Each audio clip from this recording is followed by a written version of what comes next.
বৌমা। হ্যাঁ বাবা বলুন, শরীর খারাপ লাগছে, জল খাবেন? না না, কিছু লাগবে না। আমি জিজ্ঞাসা করতে এসেছিলাম, তোমাদের মানালি যাবার কি টিকিট হয়ে গেছে? হ্যাঁ বাবা, 3-4 দিন আগেই তো বুক করে ফেলেছি। কেন বলুন তো? না না, এমনি। আচ্ছা, কাল রাতের ট্রেন কখন তোমাদের? না বাবা, প্ল্যান চেঞ্জ হয়েছে। কাল ভোর 5টায় ট্রেন, সন্ধ্যে 6টার মধ্যে পৌঁছে যাব আমরা। সকালে? কেন, তোমাদের না রাতে যাবার কথা ছিল? হ্যাঁ, রাতেই প্ল্যান ছিল, কিন্তু আকাশ যে প্ল্যানটা চেঞ্জ কেন করলো জানি না। ও আচ্ছা, ঠিক আছে, তুমি রান্না বান্না করো, আমি আসছি। ঠিক আছে বাবা।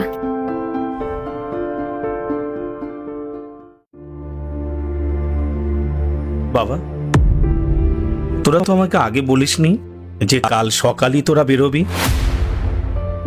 বাবা, আমি ভাবছিলাম রাতে বেরোলে না পুরো রাতটাই যাত্রাপথে নষ্ট হয়ে যাবে, তার চেয়ে বরং দিনে বেরিয়ে যাই, তাহলে রাত্রে গিয়ে নিশ্চিন্তে বিশ্রাম নেওয়া যাবে।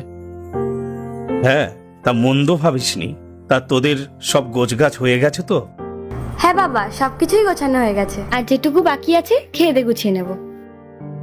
আচ্ছা, ঠিক আছে। বাবা, আপনি খাচ্ছেন না কেন? খাবার তো ঠান্ডা হয়ে যাচ্ছে। হ্যাঁ, খাচ্ছি, তোমরাও খাও, আমিও খেয়ে নিচ্ছি।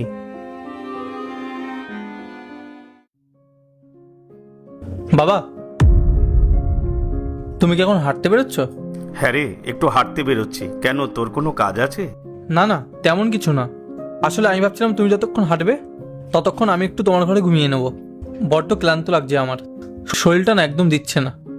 আরে, এটা আবার জিজ্ঞাসা করতে হয় নাকি? তুই স্বাচ্ছন্দ্যে গিয়ে শো।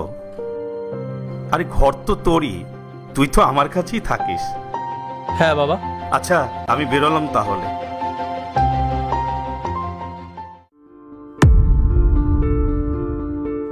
বাবা, তোরা কি এখনই বেরোচ্ছিস? হ্যাঁ বাবা, ট্রেনের সময় তো হয়েই এলো, তাই ভাবলাম বেরিয়ে পড়ি। বাবা, তাহলে আমরা বেরোলাম, নিজের খেয়াল রেখো।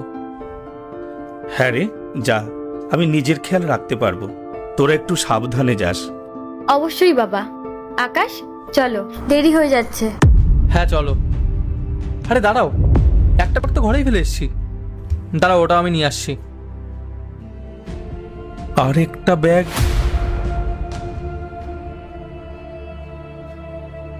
বাবা, তোরা তো 5-6 দিনের জন্য যাচ্ছিস, এই এতগুলো ব্যাগের কি দরকার? 3 জনের জামা কাপড় আর জিনিসপত্র কি একটা ব্যাগে ধরে বাবা? 3 জন? মানে 3 নম্বর ব্যক্তিটা কে? পার্ট 2 দেখতে সাবস্ক্রাইব করো ভেলকু 78M।